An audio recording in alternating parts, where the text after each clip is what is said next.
Selamat pagi Bapak Ibu Saudara sekalian, salam sukacita dan damai sejahtera dalam Tuhan Yesus Kristus.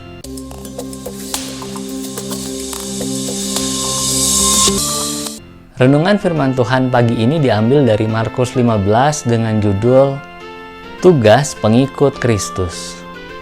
Ia berkata kepada mereka, "Kalian harus pergi ke seluruh dunia, mengabarkan berita kesukaan kepada setiap orang dimanapun juga." Tidak sedikit orang Kristen yang merasa hidupnya biasa-biasa saja, atau masih banyak yang perlu diperjuangkan, atau lebih sederhananya, masih perlu bermacam berkat.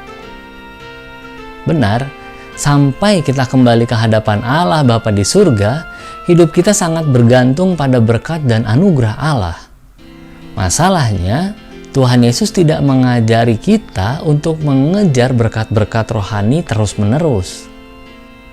Bahkan Dia memerintahkan agar kita tidak khawatir, tetapi mencari kehendak Allah lebih dulu dan segala kebutuhan kita akan ditambahkan.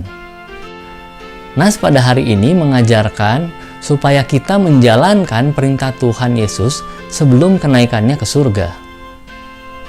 Kekristenan bukan hanya soal berkat dan mujizat kesembuhan. Satu yang lebih mendasar untuk disampaikan adalah semua orang akan mengalami kematian kekal karena mereka terpisah dari Allah. Siapapun juga mereka itu, entah pejabat, milioner, ahli medis, ahli hukum, pedagang kecil, orang-orang miskin, orang-orang yang menjelekkan kita di kantor, tetangga rumah kita yang baik hati, sahabat sejak kecil, semua orang berada di ambang kebinasaan yang kengeriannya tidak pernah bisa dibayangkan. Mereka tidak bisa melarikan diri dari cengkeraman musuh yang menaklukkan dan memperbudak mereka. Mereka sedang berjalan dengan cepat atau lambat menuju kematian kekal, masa yang penuh murka Allah. Itulah sebabnya mereka perlu mendengar kabar baik, sehingga mereka dapat ditolong dari ancaman yang menunggu di akhir hidup itu. Mari kita menempatkan diri kita kembali sebagai hamba yang taat dan setia.